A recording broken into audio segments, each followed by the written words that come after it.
오늘 하나님의 말씀은 마태복음 15장 32절에서 37절 말씀입니다. 제가 읽어드립니다. 예수께서 제자들을 불러 이르시되 내가 무리를 불쌍히 여기노라. 그들이 나와 함께 있은지 이미 사흘임에 먹을 것이 없도다. 길에서 기진할까 하여 굶겨 보내지 못하겠노라. 제자들이 이르되 광야에 있어 우리가 어디서 이런 무리가 배부를 만큼 떡을 얻으리이까? 예수께서 이르시되 너희에게 떡이 몇 개나 있느냐? 이르되 7개와 작은 생선 2마리가 있나이다 하거늘. 예수께서 무리에게 명하사 땅에 앉게 하시고 떡 7개와 그 생선을 가지사 축사하시고 떼어 제자들에게 주시니 제자들이 무리에게 주매 다 배불리 먹고 남은 조각을 12 광주리에 차게 거두었으며 먹은 자는 여자와 어린 아이 외에 4,000명이었더라. 아멘. 기도하고 하나님 말씀 듣겠습니다. 아버지 하나님 감사합니다. 오늘도 거룩한 주일 허락하여 주셔서 감사합니다. 지난 6개월 동안 26주 동안 지키시고 보호하시고 인도하시고 또 새로운 그러한 하반기 첫 번째 주일로 하나님 앞에 영광 돌리는 복된 은혜의 시간을 주셔서 감사합니다. 하나님 시간도 하나님만 홀로 영광 받으시옵소서. 특별히 우리에게 오늘 주신 이 일용할 말씀, 생명의 말씀, 그 영생의 능력의 말씀을 하나님 우리의 영혼 안에 하나님 잘 깨달아 알 수 있도록 성령으로 충만한 가운데 조명하여 주옵소서. 부족하고 약한 종 하나님께서 깨닫게 하시고 연구케 하시고 은혜를 누리게 하신 이 귀한 말씀을 하나님 이 시간 전하올 때에 성령이 입술의 문을 지켜주시고 성령의 말하게 하심을 따라 구의 주의 거룩한 진리를 밝히 드러내기에 부족함이 없도록 성령으로 주관하시며 역사하여 주옵소서. 이 시간도 하나님의 살았고 운동력이 말씀이 흥왕케 되어서 우리의 영혼 안에 큰 은혜로 역사하게 하시고 우리의 삶이 천국을 향한 영적인 순례의 길에 귀한 이정표가 되어서 우리의 영혼이 이 안에서 하나님께 영광 돌리는 삶으로 더 매진하여 달려가기에 부족함이 없도록 성령으로 주관하시며 역사하여 주옵소서. 이 시간도 함께 하신 하나님을 송축하며 찬송합니다. 하늘신 약하고 부족한 주의 성령으로 충만케 하사 주의 거룩한 진리의 말씀을 가강하신 능력으로 잘 전하며 선포하게 하옵소서. 우리 모두가 성령의 조명하심에서 주의 말씀을 깨닫고 큰 은혜를 누리고 우리의 삶에 풍성한 하나님이 기뻐하시는 열매 맺게 하옵소서. 우리 주 예수 그리스도의 이름으로 기도 올려드리옵나이다. 아멘. 오늘은 특별히 예수님께서 우리에게 말씀하신 내용 가운데 내가 무리를 불쌍히 여기노라 라는 그 진리를 그 주제를 같이 한번 생각해 보겠습니다. 예수님의 그런 긍휼이라는 그런 제목입니다. 교린수를 같이 한번 읽어볼까요? 주님께서 무리를 향하여 한없이 풍성한 긍휼의 마음을 가지신 것은 영혼들의 상태와 필요를 아셨기 때문입니다. 무리를 향하여 한없는 그런 불쌍히 여기심 긍휼의 마음을 가지셨는데 그 이유는 영혼들의 상태와 필요를 아셨기 때문이다. 성도는 예수님의 긍휼을 의지하고 그것으로 만족하며 예수님의 긍휼을 경험한 사람으로서 다른 사람에게 긍휼을 흘려보내는 긍휼에 여기는 삶을 사는 사람임을 깨닫게 되어집니다. 사람들에게는 두 가지 눈이 있습니다. 하나는 이게 보는 눈이지요. 다른 하나는 그것을 알아보는 눈입니다. 보는 눈은 그저 형체가 이러이러한 모양이구나 인식하는 것입니다. 하지만 알아보는 눈은 그 형체의 너머에 있는 사연과 아픔까지도 읽어내는 것입니다. 의사가 환자의 차트를 스치듯 보는 것과 그 사람의 밤잠 못 이룬 얼굴빛까지 살피는 것은 전혀 다른 일입니다. 오늘 본문 속 예수님은 바로 단순히 보는 눈이 아니라 알아보는 눈을 가지신 분이심을 우리에게 보여주고 있습니다. 32절 말씀에 예수님께서 사흘째 광야에 머물러 자신을 따르던 무리들을 보시며 이렇게 말씀하시지 않습니까? 같이 읽어볼까요? 예수께서 제자들을 불러 이르시되 내가 무리를 불쌍히 여기노라. 그들이 나와 함께 있은지 이미 사흘임에 먹을 것이 없도다. 길에서 기진할까 하여 굶겨 보내지 못하겠노라. 여기서 예수님께서 내가 무리를 불쌍히 여기노라. 이 불쌍히 여기다는 말은요, 헬라어 아주 강력한 표현입니다. 내장을 표현하는 말에 스플랑그니조마이라는 뜻인데요. 단순히 뭐 불쌍히 여긴다 그 정도가 아니라 사람의 내장, 창자를 가리키는 표현입니다. 그래서 이것을 직역하면 이런 뜻입니다. 창자가 끊어지는 듯한 마음, 그런 뜻입니다. 뱃속 깊은 그 요동치는 그 긍휼과 사랑을 뜻하는 그런 아주 강력한 단어입니다. 이는 멀리서 안타까워하는 감정이 아니라 그 사람의 고통을 자신의 고통처럼 느끼는 그러한 마음입니다. 마치 어린 자녀가 아파올 때 부모의 마음이 함께 무너져 내리는 것과 같은 것입니다. 자녀가 병상에 누워 있으면 차라리 내가 아팠으면 좋겠다라는 것이 부모의 심정이지 않습니까? 성경 곳곳에서 우리는 이러한 긍휼의 하나님의 긍휼, 예수님의 긍휼의 모습을 자주 만나게 됩니다. 마태복음 9장 36절에서도 예수님은 무리를 보시고 민망히 여기시니 이는 그들이 목자 없는 양과 같이 고생하며 민망히 여긴다는 말이 바로 불쌍히 여긴다, 긍휼의 마음을 말합니다.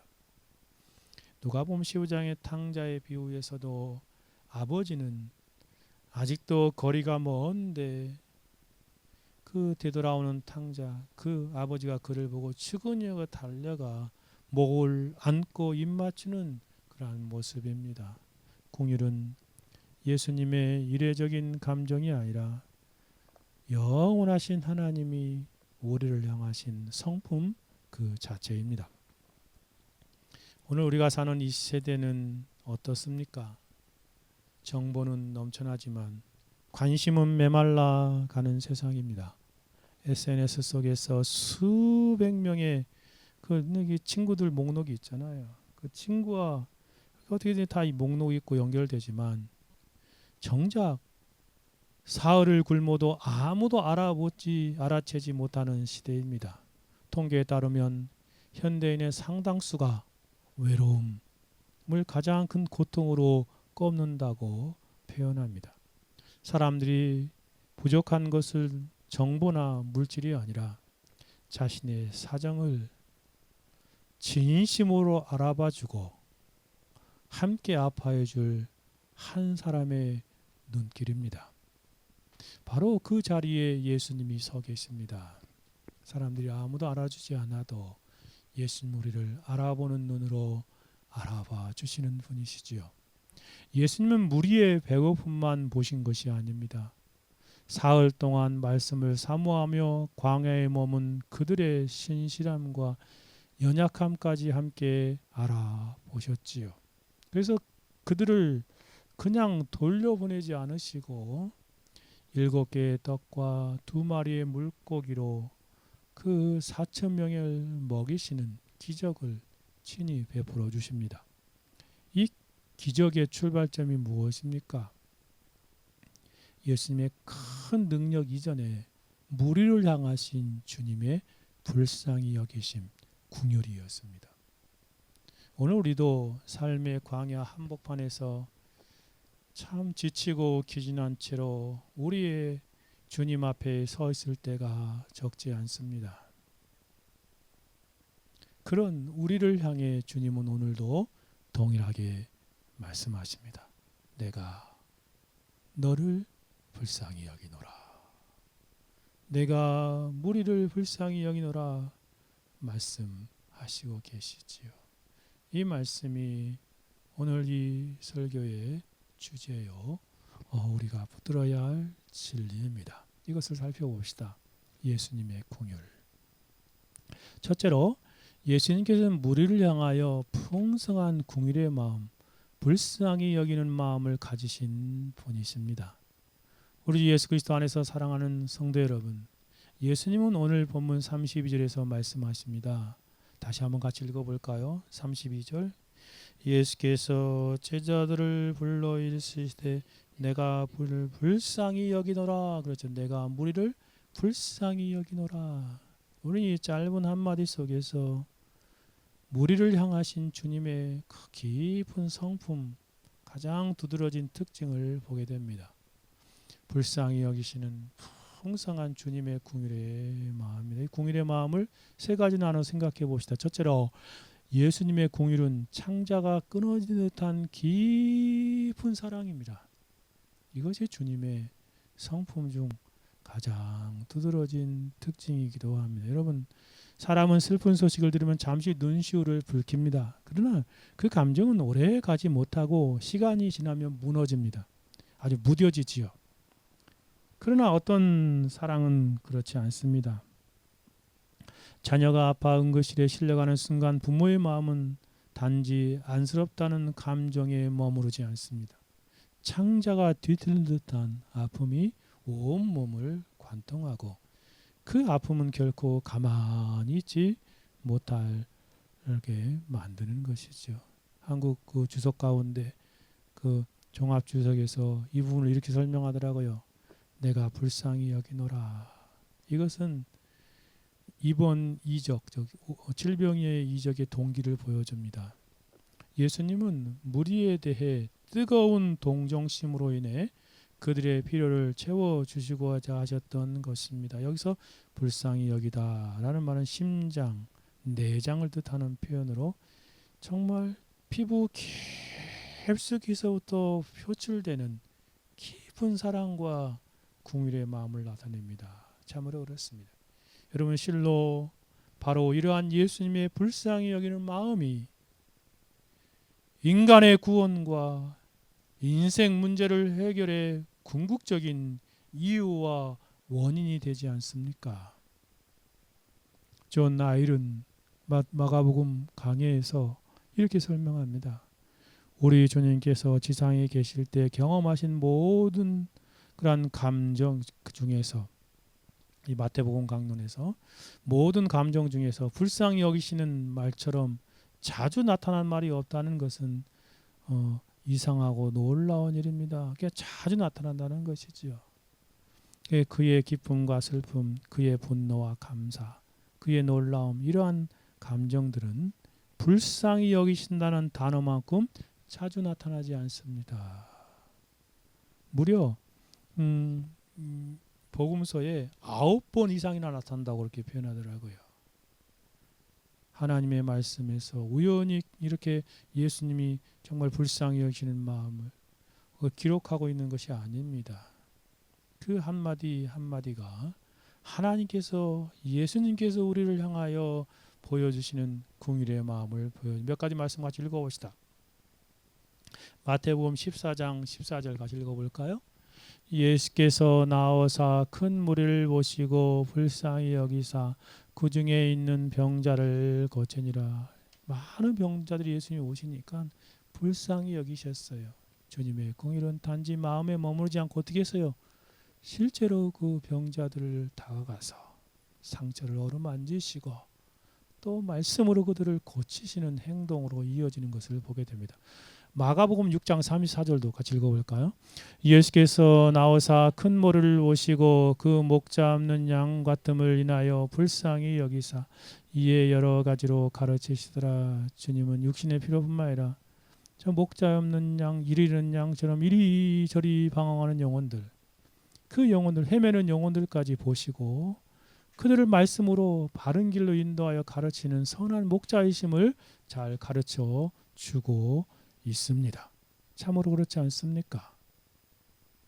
선한 목자이신 우리 주 예수 그리스도의 모습을 잘 보여주고 있습니다. 마태복음 누가복음 7장 13절도 같이 읽어볼까요? 주께서 과부를 보시고 불쌍히 여기사 울지 말라 하시고, 정말 그 죽은 아들로 인하여 고통하며 아파하는 그 과부에게 다가오셔가지고 불쌍히 여기시는, 그리고 그 아들까지 살려주시는 그런 은혜의 역사를 보게 되지 않습니까? 주님은 긍휼히 여기시는 그런 분이십니다. 마태복음 20장 34절도 예수께서 불쌍히 여기사 그들의 눈을 만지시니 곧 보게 되어 그들이 예수를 따르니라. 주님의 긍휼은 단지 눈을 뜨게 하는 것으로 끝나지 않고 그들을 정말 주님을 따르는 제자로 삼어 이끄시는 하나님이심을 보게 됩니다. 마가복음 1장 41절에도 예수께서 불쌍히 여기사 손을 내밀어 그에게 대신 이르시되 내가 원하노니 깨끗함을 받으라. 나병 환자들에게 하신 말씀이잖아요. 아무도 손대려 하지 않고 가까이 가지려 않는 그런 나병 환자에 친히 손을 내밀어 그들을 만지시는 긍휼이 풍성하신 주님의 사랑을 보게 되지 않습니까? 구약에서 에레미야 애가 세운 하나님께서 이스라엘 백성들을 향하시는 큰 진노로 하여 슬퍼하며 애통하며 노래를 불렀던 그 애가 한 가운데 이런 표현이 있습니다. 같이 읽어볼까요? 애가 3장 22절 여호와의 인자와 긍휼이 무궁하심으로 우리가 진멸되지 아니함이다. 하나님의 무서운 죄에 대한 진노에도 불구하고 진멸되지 않는 것은 뭐 때문이에요? 인자와 긍휼이 어떻다고요? 무궁하시기 때문이다. 이스라엘에 대한 진노와 심판 중에도 그들이 완전히 멸망당하지 않는 이유는 오직 한 가지 이유 때문에 그렇습니다. 하나님의 긍휼이 무궁하시기 때문에 그렇습니다. 그 무궁하신 긍휼이 우리 주 예수 그리스도 안에서 우리 가운데 풍성히 나타났습니다. 사랑하는 성도 여러분, 이와 같이 예수님의 공생애를 보면 영혼을 향한 하나님의 긍휼이 풍성하게 나타나 있습니다. 사실 예수님께서 이 세상에 성실하신 것도 하늘의 모든 영광을 뒤로하고 이 땅에 사람의 몸으로 이 땅에 오신 것도 이러한 풍성한 하나님의 긍휼 때문이 아니고 무엇이겠습니까?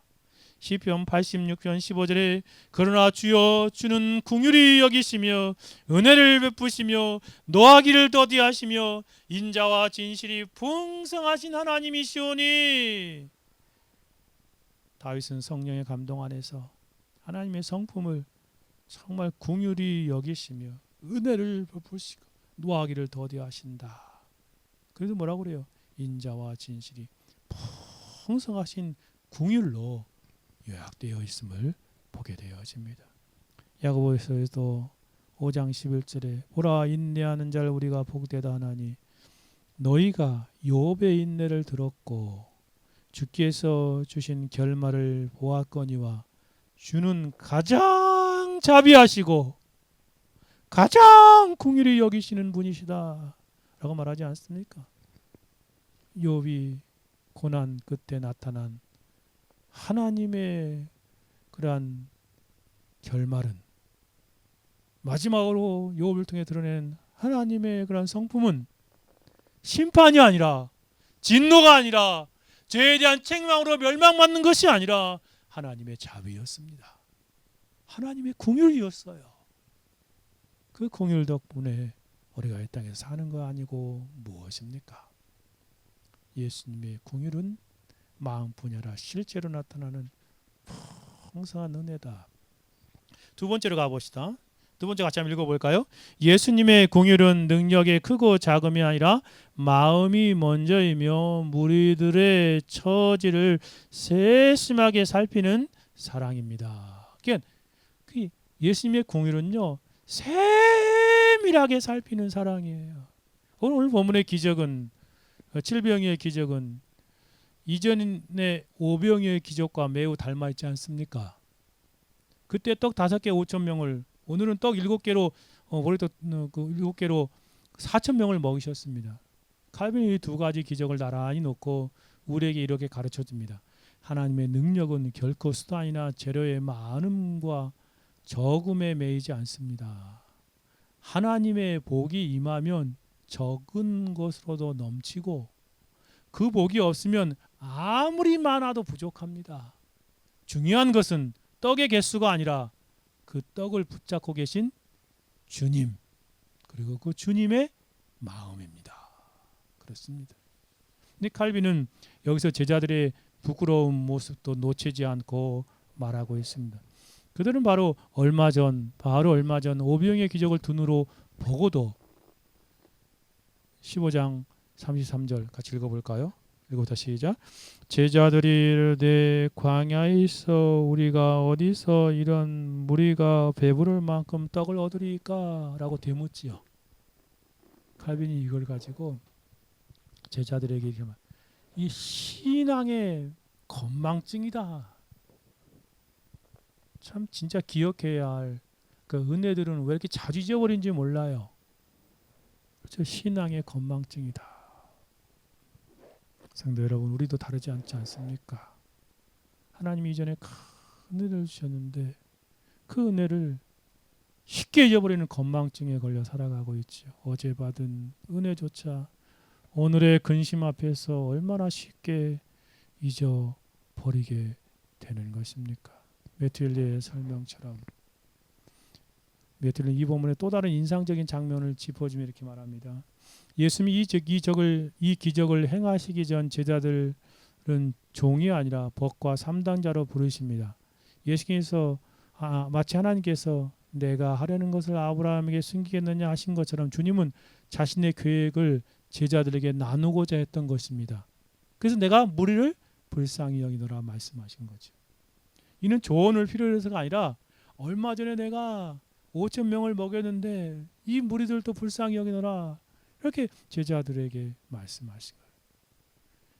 겸손한 사랑을 몸소 보여주시기 위함이었음을 보게 됩니다. 여러분 생각해 보십시오. 사흘 동안 지치지 않고 가르치고 또 말씀만 전했겠어요? 가까운 사람도 병 고치시고 그렇게 분투하게 그들의 영혼을 사흘 동안 돌보신 그 주님이셨습니다. 그럼 생각해 보세요. 예수님 혼자고 그 수많은 무리들을 상대하기 위해서 사흘 동안 더 수고하고 애쓴 분이 누구예요? 예수님 아니에요? 그것이 맞다면 오히려 무리들이 주님을 불쌍히 여겨야 마땅하지 않습니까? 예수님이 뭐 새로 만들어진 몸이 아니잖아요. 저와 이런과 똑같은 육신을 가진 분이세요. 얼마나 힘드셨겠습니까? 제가 예전에 그 추준이라는 그 시리즈 그 가운데 요 부분을 이렇게 그것이 생각나서 말씀드리는데 예수님이요 수많은 무리들을 막 하루 종일 아침부터 병도 잘 고치고 나서 저녁에 기진맥진해 가지고 막 얼굴이 막 힘들어 가지고 그런 모습을 비춰더라고요. 야 근데요 마음이 확 와도 야 진짜 저러셨겠구나. 여러분 수많은 무리들에게 사흘 동안 설교하신 또 그들을 병 고치고 고쳐주신 그 예수님의 필요는 얼마나 되겠어요. 무리들이 주님을 불쌍히 여겨야 마땅하지 않습니까? 그러나 정반대로 주님께서 그 무리를 불쌍히 여기시는 모습을 보십시오. 은혜는 언제나 아래에서 위로가 아니라 위에서 아래로 흐르는 것을 보게 됩니다. 주님은 그들이 얼마나 오래 자신을 따랐는지 그로 인해 얼마나 지쳤는지 낱낱이 헤아리셨습니다. 요한계시록의 말씀처럼 말입니다. 계시록 2장 2절에 내가 내 행위와 수고와 내 인내를 알고 또 악한 자를 용납하지 아니하는 것과 자칭 사도라 하되 아닌 자들을 시험하여 그의 거짓된 것을 내가 드러낸 것을 안다 라고 말하지 않습니다. 주님은 우리의 모든 수고와 우리의 모든 인내를 다 보고 아시는 것입니다. 지금 우리가 아무도 우리를 알아주지 않는다고 해 그때 느낄 때도 주님은 우리를 알아주시는 분이십니다. 세밀하게 우리를 살피시고 우리를 알아주시고 사랑하시는 주님이심을 보게 되어집니다.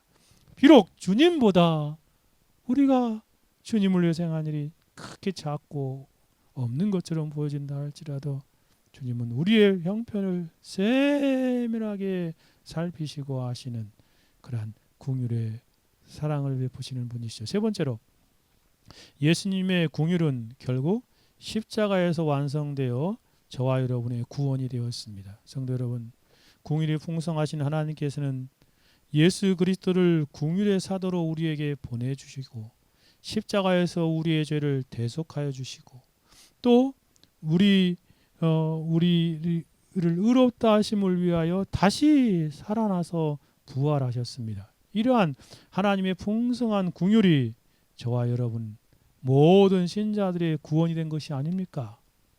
예수님 하나님의 궁율이 없었다면 우리는 구원을 받을 수 없었을 것입니다. 이것을 알았던 사도는 자신에 대하여 이렇게 고백하지 않습니까? 에베소서 2장 4절 7절 같이 읽어볼까요? 궁율이 풍성하신 하나님이 우리를 사랑하신 그 큰 사랑을 인하여 허물로 죽은 우리를 그리스도와 함께 살리셨고 너희는 은혜로 구원을 받은 것이라. 또 함께 일으키사 그리스도 예수 안에서 함께 하늘에 앉히시니 이는 그리스도 예수 안에서 우리에게 자비하심으로써 그 은혜의 지극히 풍성함을 오는 여러 세대에 나타내려 하시오. 무엇이 풍성한 하나님이요? 궁율이 풍성하신 하나님이 예수 그리스도 안에서 우리를 구원하셨다라는 말이 아니고 무엇입니까? 우리의 구원은 죽음에서 생명으로 옮겨진 것인데 그것은 바로 예수 그리스도 안에 나타나는 궁율 때문입니다. 심판의 자리에서 하나님 보호자 곁으로 옮겨졌는데 예수 그리스도에 나타나신 그 놀라운 궁율입니다. 그 근원이 하나님의 풍성한 궁율이요 은혜다라고 말하는 것입니다. 몇 구절만 한번 살펴봅시다. 예수님의 십자가에 나타난 놀라운 궁율로 우리가 구원에 이르게 되었음을 말하는 구절들이요. 디모데전서 1장 13절 16절 같이 한번 읽어볼까요? 내가 전에는 비방자요 박해자요 포행자였으나 도리어 궁율을 입은 것은 내가 믿지 아니할 때에 알지 못하고 행함이라. 16절이요. 그러나 내가 궁율을 입은 까닭은 예수 그리스도께서 내게 먼저 일체 오래 참으심을 보이사 후에 주를 믿어 영생 얻는 자들에게 본이 되게 하려 하심이라. 예전에 주님을 비박하던 그 바울, 믿는 사람 다 잡아 죽이려고 갔잖아요. 그런데도 놀라운 궁율을 입었어요. 그 이유가 뭐예요?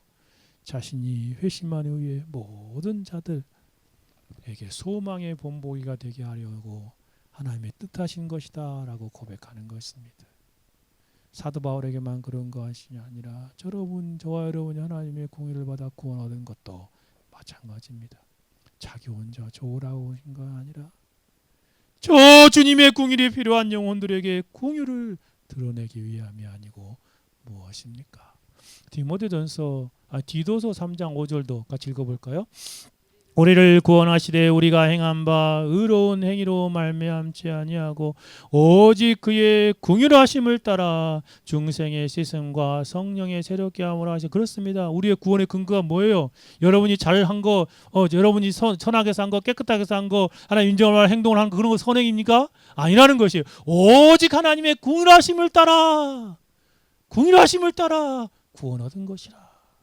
하나님의 궁율이 없었으면 저와 여러분의 구원이 없다는 것입니다. 베드로 사도도 베드로서 1장 3절에 우리 주 예수 그리스도 아버지 하나님을 찬송하리로다. 그의 많으신 궁율대로 예수 그리스도를 죽은 자 가운데 부활하게 하심으로 말미암아 우리를 거듭나게 하사 산소망 있게 하시며. 그렇습니다.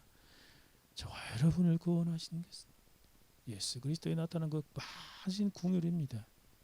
예수님의 부활이, 그 부활의 능력이 우리에게 미친 것도, 그래서 우리가 구원받고 의롭게 된 것도 하나님의 풍성하고 많으신 궁율의 결과라는 것입니다. 한 구절만 더 읽어봅시다. 고린도서 1장 30절 같이 읽어볼까요? 너희는 하나님으로부터 나서 그리스도 예수 안에 있고 예수는 하나님으로부터 나와서 우리에게 지혜와 의로움과 거룩함과 구원함이 되셨으니. 그리스도 자신이 우리에게 필요한 모든 것, 스펄전은 이것을 정말 구원의 필수적인 4가지 보석이라고 표현하잖아요. 그렇죠? 지혜, 하나님 암, 의로움, 칭의, 거룩함, 성화, 구속함, 영화. 이 모든 것이, 우리에게 필요한 모든 것이 되어 주셨다. 그것은 바로 예수 그리스도 안에서 나타난 놀라운 궁율 때문이다. 라고 말합니다. 주 안에서 사랑하는 우리 성도 여러분, 이와 같이 삼위일체 하나님의 한없는 긍휼이 저와 여러분의 모든 불의와 죄악을 깨끗하게 씻기시고 완전한 죄사함이 되었습니다. 또한 우리의 산소망이 되었습니다. 또한 우리의 의롭다 하심과 양자됨과 거룩함과 구속함, 완전한 구원과 영생에 이르게 된 것이 하나님의 긍휼이요 예수님을 통해 나타난 그 놀라운 그런 긍휼 때문임을 우리는 알게 됩니다. 뿐만 아니라 우리는 신자의 실제의 삶 가운데 직면하게 된 모든 어려운 상황과 문제들 가운데서도 주님의 긍휼, 하나님의 긍휼, 예수님의 긍휼로 인하여 한없는 위로를 경험하며 살아가고 있지 않습니까? 마치 사막을 지나는 나그네에게 그늘을 들이우는 큰 바위처럼 예수님께서는 모든 일용할 것들을 친히 공급하여 주시는 긍휼의 아버지시요 긍휼의 하나님이십니다. 주 안에서 사랑하는 여러분, 우리를 향하신 하나님의 풍성한 긍휼을 생각할 때에 우리는 그 안에서 한없는 위로와 한없는 감사와 찬양을 드리는 삶을 살아야 마땅하지 않겠습니까? 우리가 하나님의 그러한 과분한 긍휼을 받을 만큼 아무런 자격이 없는 자임에도 불구하고 삼위일체 하나님께서 주권적으로 풍성한 긍휼을 베풀어 주셨습니다. 우리 주 예수 그리스도 안에 나타난 그 놀라운 긍휼을 생각할 때에 그 긍휼에 감격하여 하나님께 합당한 경배와 찬양과 성김과 헌신의 삶을 살아야 마땅할 것입니다.